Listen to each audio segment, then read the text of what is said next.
Thank you very much for that introduction. And I want to thank the organizers for inviting me to speak here today. It's a great honor and privilege to be opening this conference, and I'm really excited to hear all the exciting talks that are going to go on during this meeting.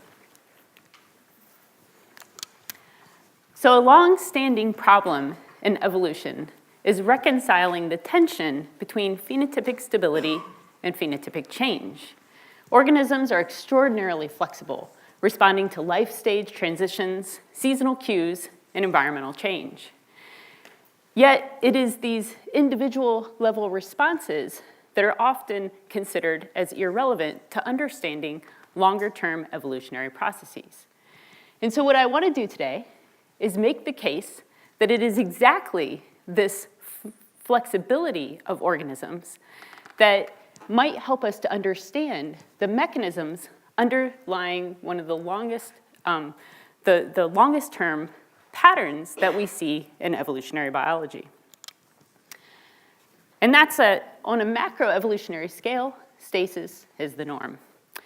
This is really nicely illustrated by this study by Ueda et al., where they combine data sets from differing time scales to show that there's a million-year wait time for macroevolutionary bursts and body size evolution. So shown here are field studies, fossil time series, and at the longest term scale, phylogenetic divergence. And so what this pattern shows is that it takes on order of 1 million years before we see any truly large changes in evolution of these traits. And what I think is most particularly interesting about this pattern is that this million-year wait time for macroevolutionary bursts in body size evolution is on the exact same time scale as the average species lifespan. And so I'll get back to that point later in my talk. But for now, I want to just point out that just because we see this large-scale stasis on these longest time scales doesn't mean that evolution doesn't happen on shorter time scales. And in fact, in this classic study by Gingrich et al., what they show is that evolutionary rates are much more intense and extreme at the shortest time scales compared to data sets covering the longest time scales. So one interpretation of this pattern is that evolution basically follows this weak sort of zigzag pattern where when we scale out to these macroevolutionary scales, rapid evolution that we might observe in studies of ecoevolutionary dynamics turns out to be nothing more than stochastic noise. Whereas we might see fluctuations around a mean due to larger scale environmental changes, such as perhaps glacial cycles. But overall, what we see when we look at the longest time scales is really very little net evolutionary change. And so what can account for this pattern? Well, Steve Arnold suggested that this pattern found in the Ueda et al. Study is perhaps explained by Simpson's ideas about quantum evolution. So Simpson described a process where evolution for the majority of a species' history occurs within these narrow adaptive zones, and that you only see rapid shifts to a new adaptive zone, what he called quantum evolution, during these really rare or perhaps stochastic events. And so this begs the question then, when we see patterns like this long-term stasis, and this concept of these narrow adaptive zones counting for the majority of a species' history, what then is the mechanism underlying these adaptive zones? What keeps species in these adaptive zones? Well, the typical answer to this question is stabilizing selection. Yet stabilizing selection seems at odds with the fact that we often observe extensive environmental variation within populations. Not only do we observe extensive environmental variations, but we also often see very extraordinarily rapid evolution on very short timescales. But even if we accept that stabilizing selection is the answer to this problem, it can only be half the story. And that's because selection itself is essentially a statistical summary of the underlying dynamics. It can tell you where the constraints are in the system, but it can't tell you anything about what those constraints are made of. And so when thinking about what could possibly explain this pattern that's so ubiquitous across a truly diverse array of taxa, spanning perhaps the entire history of life on Earth, what could possibly account for such a ubiquitous and strong pattern in evolution? Well, one clue is that when we look around, we see that there are systems displaying this similar type of dynamic stability everywhere. These range from human-engineered systems to neural systems to ecological systems. They all show fluctuation in system output around a mean with little net change over time. And such dynamics are typically seen in complex systems that show patterns of robustness. So robustness to perturbation is a ubiquitous feature of complex systems. Basically, what it means is that a system shows a steady output in some function despite encountering variable inputs. Examples of biological examples of robustness span all levels and scales of biology. These include examples such as cellular and organismal metabolism, development, gene regulatory systems, physiological homeostasis, and ecosystem functions. And so the fact that we see in robust systems a steady output does not mean that the system itself is static. This steady output is achieved by a whole heck of a lot of dynamic interaction going on within the system. In fact, robustness is inherently a consequence of nonlinear processes. So this is a figure from a paper by Nyhout and Reed, where they point out two common nonlinear relationships that we frequently see in biological systems. And for each of these nonlinear processes, you see that there's a region of input where the output, perhaps the phenotype, remains the same despite variable inputs. And so in this sort of sigmoidal curve, those regions of robustness are on the edges here. The sigmoidal relationships are often found in signaling systems. On the bottom here, we have this chair-shaped type of curve where the region of robustness is found in the central part. And often, this kind of chair-shaped curve is indicative of homeostatic systems. Typically, a series of these signaling systems are what are responsible for regulating homeostatic systems. And so all of this, I think, begs the question of whether Simpson's adaptive zones are a form of species-level robustness, where the adaptive zones themselves are indicative, are maintained in an area of environmental variation where the environment can vary, yet the species phenotype remains the same. And this idea also points out a really important trade-off when we think about evolution of robustness. So evolving robustness to a particular set of environmental variation necessarily trades off with evolution or regions of fragility. And basically, what this means is that the system is well engineered or well adapted to be robust to environmental variation in this region. But if it's pushed outside of that region for whatever reason, the system dynamics will very fundamentally change, or the system as a whole will fail. In terms of species robustness, this would mean that in these regions outside of the typical environmental variation that a species experiences, the species will either evolve or go extinct. And so this begs the question then of what are the mechanisms that maintain robustness of systems?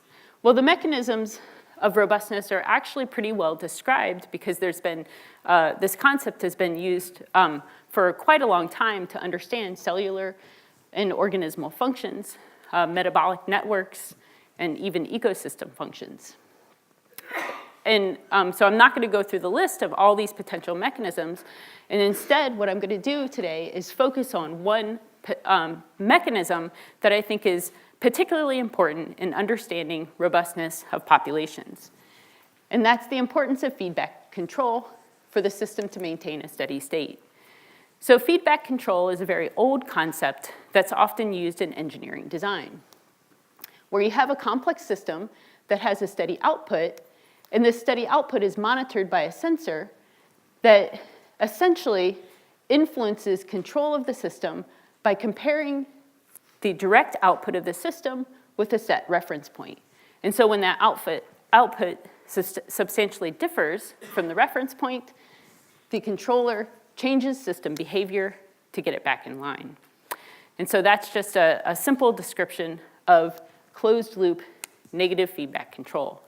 And this kind of negative feedback control is frequently invoked when we talk about physiological systems and organismal homeostasis. So it's not obviously a foreign concept in biology. However, when we try to apply this type of feedback control to the population level, to the ecological scale, it poses somewhat of a problem. We often see these kinds of negative, what we think of as negative feedbacks within populations, yet populations don't have sensors, comparators, and controllers. At the population level, it's really not clear what would do the sensing and controlling. However, a potential resolution to this is that the population is made up of individuals, and individuals obviously do have these different characteristics. Yet an individual response is typically much simpler because individuals are typically responding to variation in their environment, changing their behavior or physiology in a way that changes their output. And so this is a much simpler type of feedback, which is an open loop stimulus response. And so the question is whether we can somehow integrate these two different levels to actually understand how feedback control might work in natural populations. And I suggest it is possible to integrate these individual and population levels as long as we realize that the feedback control is going to be indirect. And so what do I mean by this? Well, individuals are, at the organismal level, are frequently responding to information in the environment. But the response is not necessarily a response to their own output, as would be seen in a closed feedback loop. Instead, they're responding to more generally available environmental cues. And these environmental cues, things such as population density and resources, are often affected not only by their own input, but also by the input of all the other individuals in the population. And so this should lead to an organismal response that might change, but in order to be understood how it can affect population level dynamics, we have to understand how this organismal response is integrated across all the individuals in the population. And so I want to use this idea to talk about how these types of feedbacks might be really important in understanding the mechanisms that underlie species stasis. And in particular today, I'll answer the following three questions. How do populations maintain a steady state when environments vary? How do populations respond when encountering a novel environment? And is there evidence for a species-level trade-off between robustness and stability? And so I want to answer these questions using our studies on Western bluebirds as an empirical example, because this is a great system to look at dynamic stability, because this is a species that maintains a steady state despite constant environmental change. And that constant environmental change is basically driven by the type of habitat that this species depends on. And that's because they depend on post-fire habitat. So fire comes through a forest, opens up the landscape by killing a bunch of trees. This makes the open meadows that bluebirds require to forage in, but it also leaves behind a bunch of dead trees, which are great places for new nest cavities. And nest cavities are the main limiting resource on which this species depends. And this type of habitat is interesting because it's successional. So eventually the forest is going to regrow. There's all the baby trees growing there. And as they regrow, these open meadows disappear. And as these dead trees get older, they fall over and are no longer available for the species to use their nest cavities. And so what this means is that there's a discrete beginning and end to this type of habitat. And so in order for this species to survive, it has to have strategies for colonizing as well as strategies for getting out. And so this has led to cycles of species replacement and behavioral change. So here's how these cycles work. Fire creates new habitat. It's colonized first by western bluebird's main competitor species, mountain bluebirds. Mountain bluebirds are highly dispersive, so they show up in the habitat first. However, they're eventually replaced by an aggressive type of western bluebird. This aggressive type is eventually replaced by a non-aggressive philopatric type. Forced succession sets in, and the whole cycle repeats itself in a new patch of habitat somewhere else. Now, there are a couple of key things that I want to point out about these cycles. The first is that there are really predictable changes in western bluebird population density over time during this process of colonization. And as this population density of western bluebirds increases, there's a decline in the availability of nest cavities. And both of these very dynamic things are happening at the same time as this behavioral switch is going on. And so this behavioral switch within these populations is really important to understanding the overall dynamics of these cycles. And so what I'll show you today is that this switch is driven by integration of information at the population level through an adaptive maternal effect. And so one of the things that I want to note here is that there are so many things that are dynamically going on within these populations over time because of their successional nature that I think that the stability in this system really arises at the metapopulation scale. So fire typically creates a discrete habitat patch where in a year's time, after the smoke clears, the plants and animals breeding here are going to be entirely different community compared to the surrounding forest. And this map here shows a summary of fires over a 7-year period in Montana, which is where I study western bluebirds. And you can see that there are new fires every year. And so what this means is that at any given time, there are patches that differ in age and stage of colonization. And so when we try to look for stability in this system, we need to really scale out to the metapopulation level to see how this overall species phenotype remains stable, because there's a constant change within these populations. And so this is zooming in on that map of Montana. We're in this region right here, and this shows you the location of my study populations. And the great thing about this system is that we know the start date for each of these populations, and we know their current population stage. And so we can compare the dynamics across these different populations. So we can not only use this data from these naturally colonized populations, but another great thing about this system is that we can use nest boxes to create our own populations, where we have complete control over where and when they start. And so we typically do this by finding an older population and finding suitable habitat less than a kilometer away. In Montana, that suitable habitat looks like this, a nice open ranch land where there are no bluebirds breeding, simply because there are no trees there.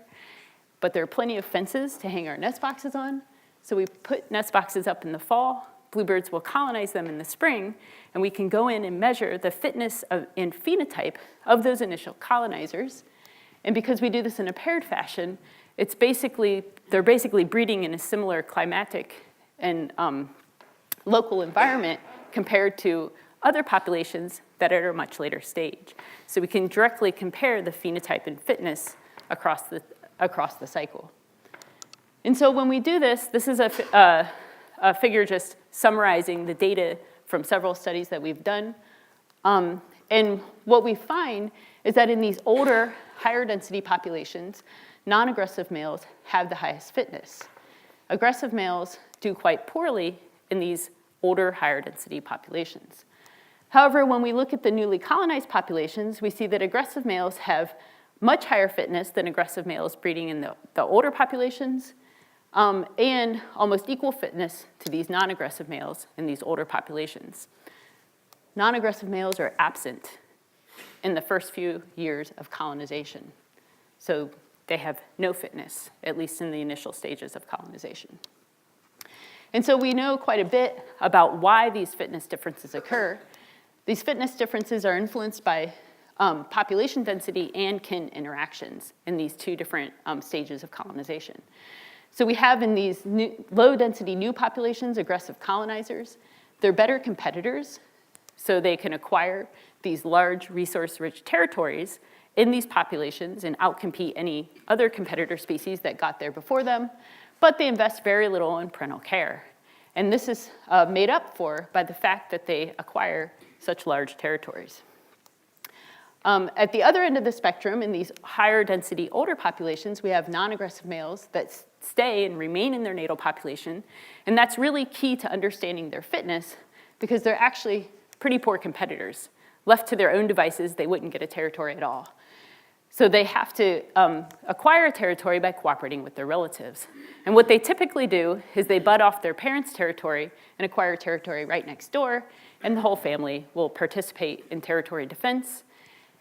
Non-aggressive males invest a lot in parental care, and so once they do get a territory, they have extremely high fitness. And so we know then that this switch between these two behavioral types across this cycle is adaptive.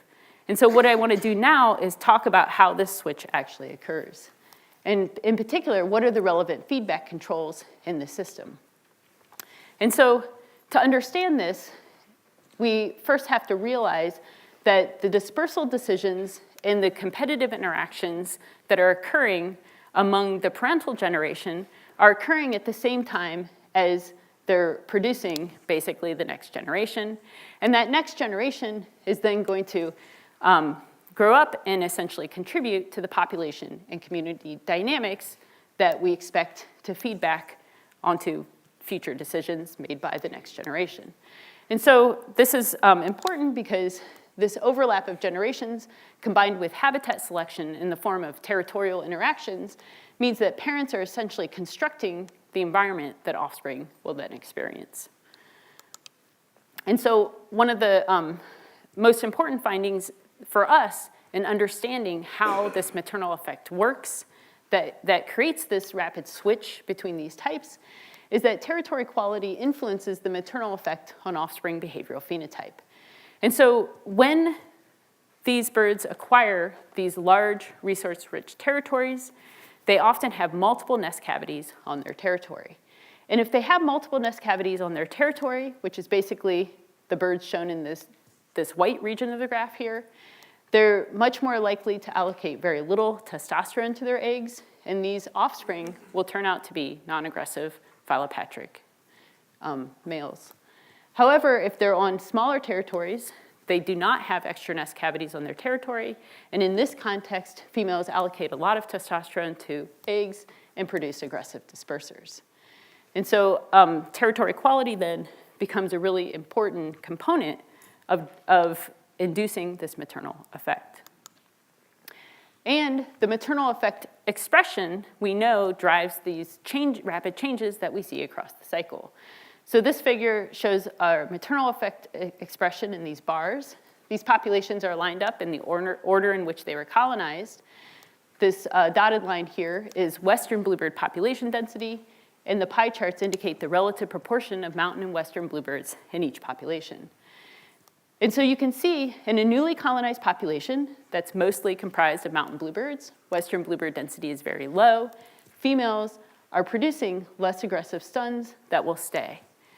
However, at the other end of the spectrum, when we have an older population and western bluebird density is quite high, mountain bluebirds have already been excluded, we see that females begin producing aggressive stuns that are well equipped to disperse.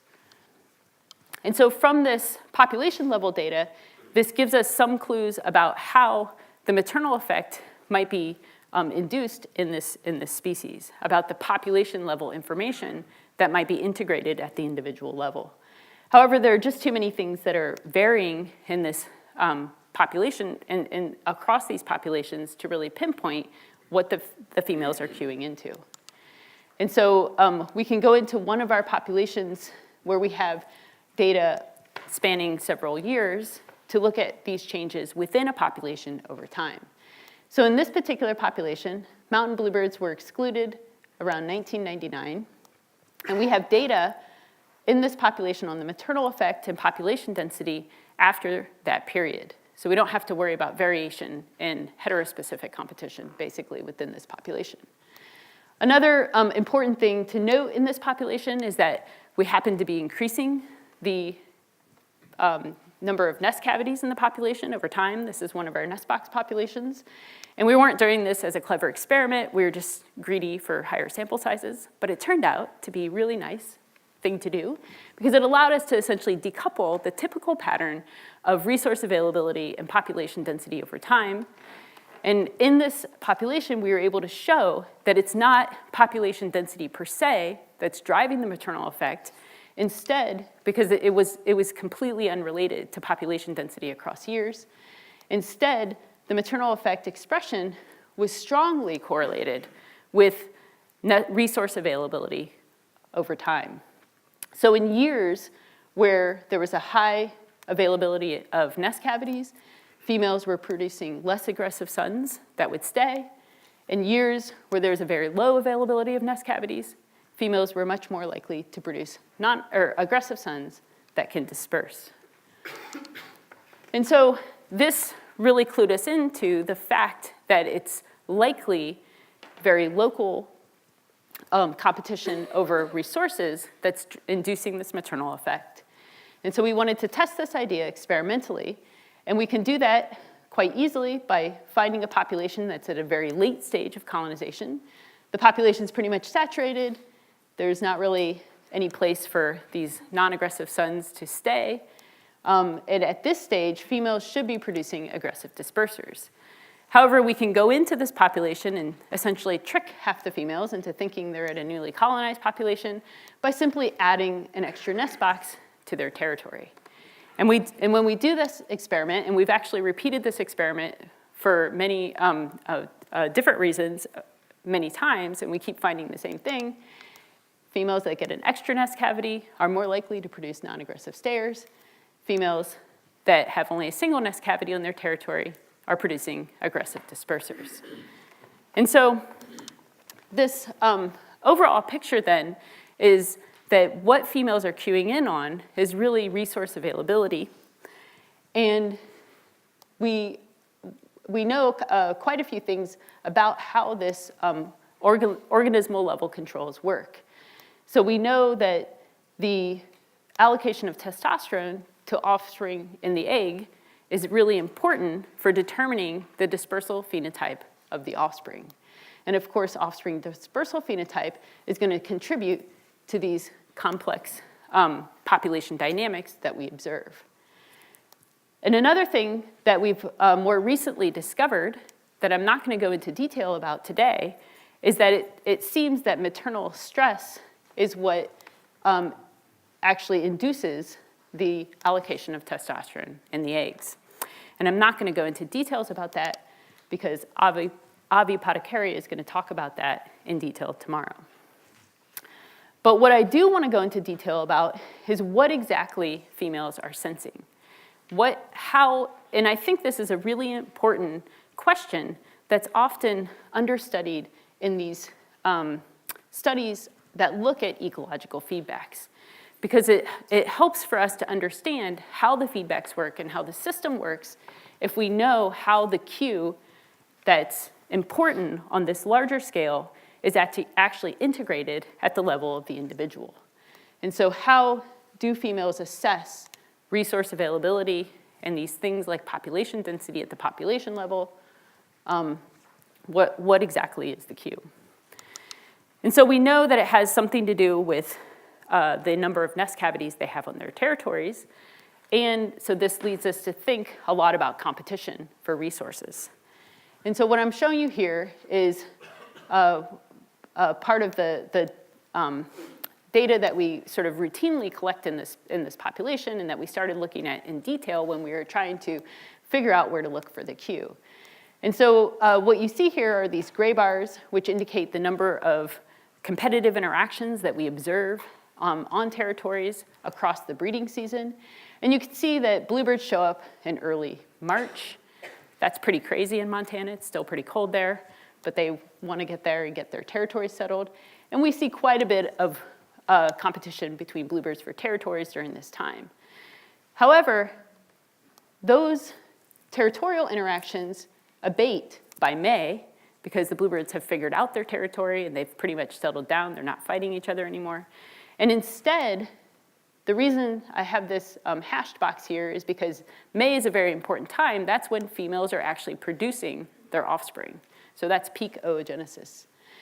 At this time, there's an influx of heterospecific competitors. These heterospecific competitors arrive later and are essentially harassing females constantly, trying to steal their nest cavity. And so we wanted to see if that interaction was what was actually triggering the adaptive maternal effect. So we went out and, like I said, we repeated this nest box experiment many times because the first time we did it, we didn't think to put video cameras up and see what the females were actually doing. So of course, this time we repeated the experiment and we did that. And what we found was that these behavioral interactions are really important, it turns out, for providing this population level information. So when females are on these territories with low resource, meaning they only have a single nest cavity on their territory, they're essentially experiencing a much higher intrusion rate by these heterospecific competitors. And this means that they're responding aggressively more often to keep them from taking their resources. We see that this response is much lower on these territories with only a single extra nest cavity. And the reason for this is quite interesting. It's because the competitor species actually takes the extra nest cavity on the territory and essentially provides a buffer by keeping its own kind away and limiting the amount of competitive interaction for the bluebird's focal nest box. And so how is dynamic stability achieved in this system where everything seems to be changing all the time? Well, we find that these feedbacks are driven by the functional consequences of behavior of the parental generation. And so what I mean by that is that when these new populations are colonized by these aggressive birds, they basically acquire these large, resource-rich territories, which essentially set the stage for all the changes that we then observe across the population. Females immediately start to produce non-aggressive sons that stay. Population density rapidly increases until it reaches a peak, which is when females then start producing aggressive dispersers that can colonize a new area. And so the more general messages from this section, how do populations maintain a steady state when environments vary? Steady states emerge at a higher level from dynamic interactions at a lower level, and individual behavioral interactions, I think, are key to understanding these population level feedbacks. And so next, I want to talk about, so this is how the system works, basically, when these birds are experiencing environmental variation that they constantly experience. So now I want to talk about how these populations change when encountering a novel environment. And so what do I mean by a novel environment in this system? Well, this is what their natural historical habitat looked like, but now in many of these populations, they're dependent on man-made nest cavities. And humans being what we are, we put the boxes in very convenient locations. And so the habitat structure and many other things are quite different in this human-made habitat compared to the natural post-fire habitat. But one of the most important things that differs is that the successional dynamics are disrupted. And that's because these nest boxes provide a very stable resource. They're actually maintained quite diligently by the people who monitor these nest box trails. Some of these trails are even handed down from generation to generation. And some of the trails that we work on are going on 50 to 60 years. This far exceeds the longevity of any of those post-fire habitat populations. And so we wanted to understand what the dynamics are when this successional habitat is disrupted with this stable resource. And so just to put this in context, in natural populations, we should see a decline in habitat quality that's essentially associated with the peak in western bluebird population density. So as density increases over time, it reaches a peak after about a decade after colonization, and that just happens to be the time span of your average tree snag age. What that means is that you have a dead tree with a nest cavity in it, and it takes about 10 years for that dead tree to fall over and no longer be available as a resource. And so just as population density is peaking, which is exactly when females are going to start producing their aggressive sons that are well capable of dispersing, the habitat is declining in quality, so it's a pretty good time to get out.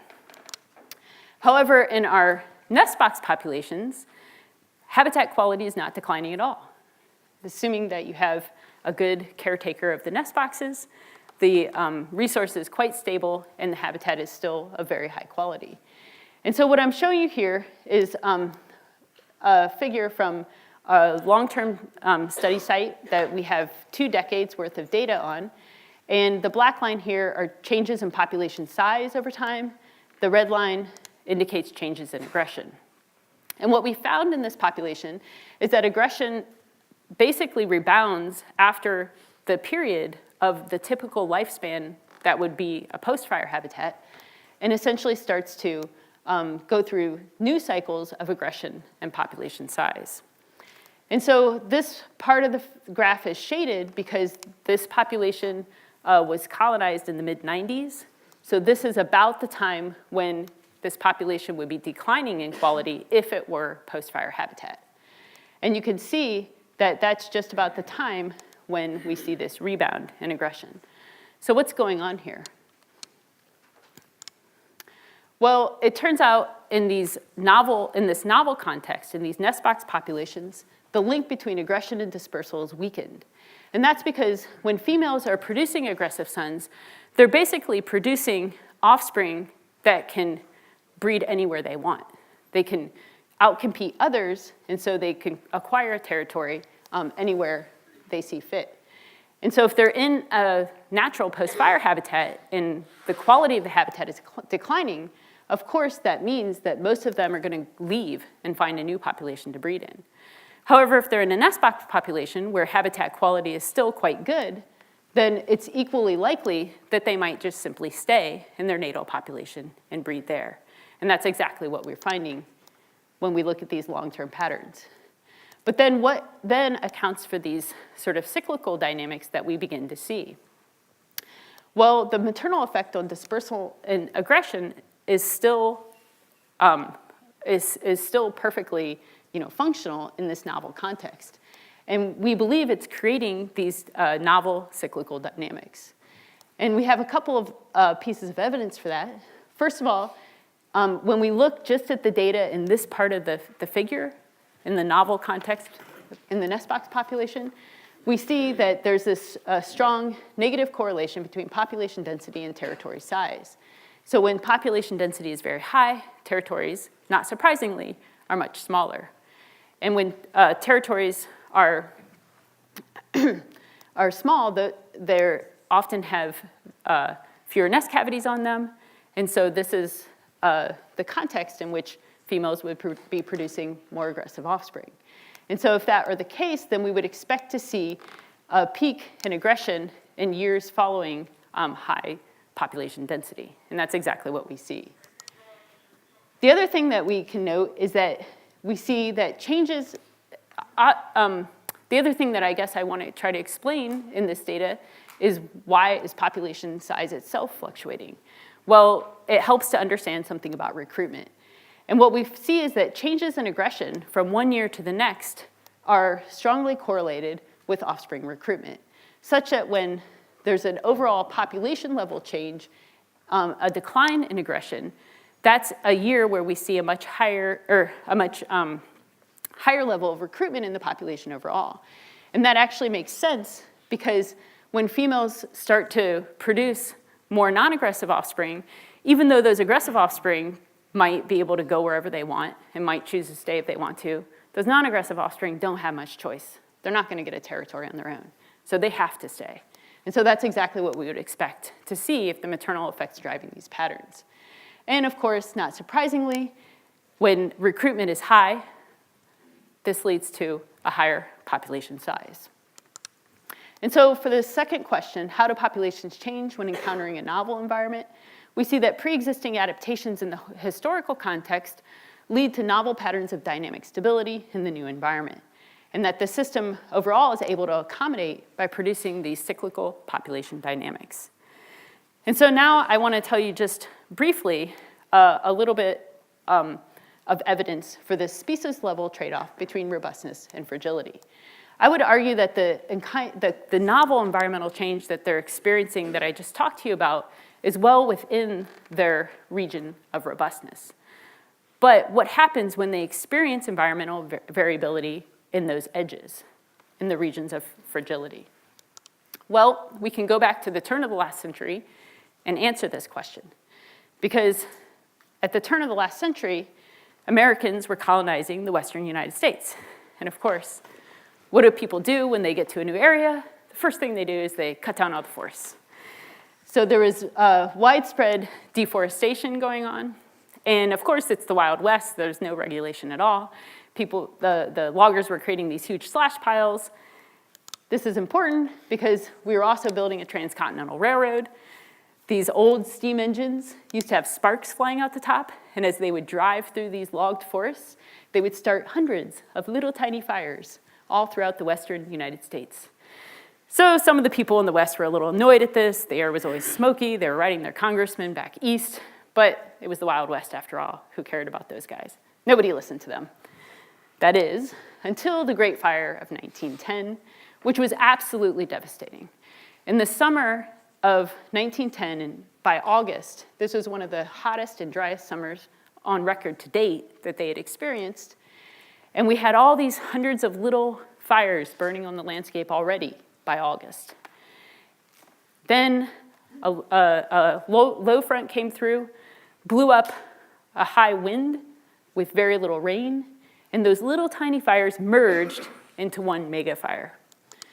3 million acres burned, 87 people died. It is still the largest forest fire in US history. 6 entire towns were destroyed. The reason I'm telling you all this is because there was a very important consequence of this fire. Politicians finally started listening to the complaints. The newly created US Forest Service, which really had no clear mission when it was created in 1905, now suddenly had a purpose. They put fire towers up on the top of every mountain, and every fire was immediately extinguished as soon as it started. So there was a really successful policy of fire suppression. And this lasted for nearly 60 years.